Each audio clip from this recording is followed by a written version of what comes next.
A downright fancy coffee time in the morning. Taters has been out of the tent for like 20 minutes. Me, I do every single thing possible short of digging a cat hole in the tent. And if the bottom gets a few more holes, I'm actually gonna be able to dig the cat hole through the bottom. Blondie, your eyes rolled up in your head like you're having a stroke.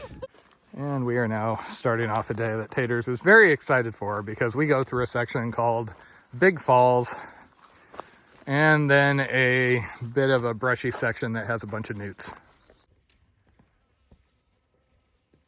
The elevation suddenly went from 20 feet to 200 feet. It's running, but sadly not very impressively. Yeah, cool swimming hole, but not enough water to really do a fall. And Taters has found a salamander orgy.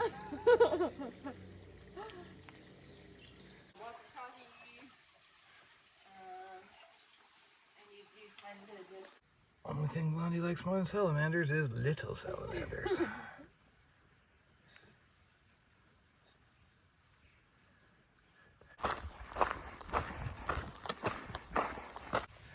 And a little more popular area.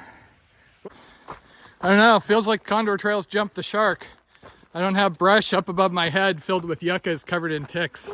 I don't like this. Sadly, the waterfalls were not running very much in Big Falls Canyon. We're already down to the base. So this is the normal trailhead for Big Falls. Yeah, I considered coming to meet Matt here and hiking here, and I looked at the road and people said you definitely need a four-wheel drive because there's many deep creeks and big rocks. Never trust people who say four-wheel drives are required because basically that just means you need a high clearance that has like stiff shocks. The amount of time you actually need a four-wheel drive is kind of ridiculous. If that car made it. That made it, but Taters has a little Mazda 2. Yeah, maybe the little Mazda 2 could have made it after all. Did you want the Mazda 2 to be usable when you got it out of here? So we accidentally camped in this. We came from the other side and it wasn't signed. We didn't realize that we were on private property last time. Not a problem today. I like both that they needed that sign and of course somebody has shot it multiple times. Needs more salsa. And this is where Taters left me 2 years ago. And this is the part that Jen was really excited for.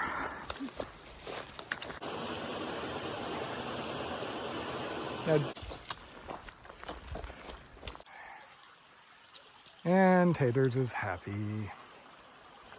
So we came over to take a look because this is one of those surprisingly rare, actual well-developed campsites. I don't know who that pod person was, but the Blondie I know couldn't go days at a time without having to dig a cat hole. And it has not been her now. I'm on a fact-finding expedition because per the guidebook, there is an outhouse. Per Taters, there's the ruins of an outhouse. She was jealous of me getting to bushwhack so much, so we decided to bushwhack rather than... We think there's a trail up there. It's kind of hard to follow here. And another nice campsite, Upper Lopez. I do remember the campsites on the northern end, the 80 miles I did, being a little nicer. This trail's actually been a lot better than we remember. We were ready to be tromping up a creek for a good chunk of it. This is so pretty. I don't think we have to worry about looking back and going, gee, I wish we took risks. This sure doesn't look like a Condor trail. We're actually going up to a dirt road up here, which should be a nice descent down to Cuesta. So generally every single time I come out of the wilderness for a zero or anything, my first priority is always food and only then shower and everything. I don't think I've ever been this filthy in my hiking career. This is the same shirt, pants, etc. that I left Peru in. So I haven't showered since the day before that. I seriously just want to get into a shower and then maybe burn these clothes, except I need them for the other half. Yeah, when he's talking about shower as a higher priority than Mexican food, I know it's bad. You could bring Mexican food into the shower. Chips in the shower. So unfortunately, this next section requires crawling across the stench of civilization. On the plus side, I'm gonna finally get a shower after 2 weeks. Laundry, Mexican food, beer. Of course, the problem we first have to deal with is when we get down to this trailhead, we have to get back to Tater's car, which is around another trailhead. So we're really hoping Uber is the thing around here. This reminds me of a bad game of Frogger I played in Northern California. Actually, no, that would have been Northern Oregon. And here's the trailhead, where we get to find our Uber. You're supposed to like vault over in one move. Not real conducive to hitching.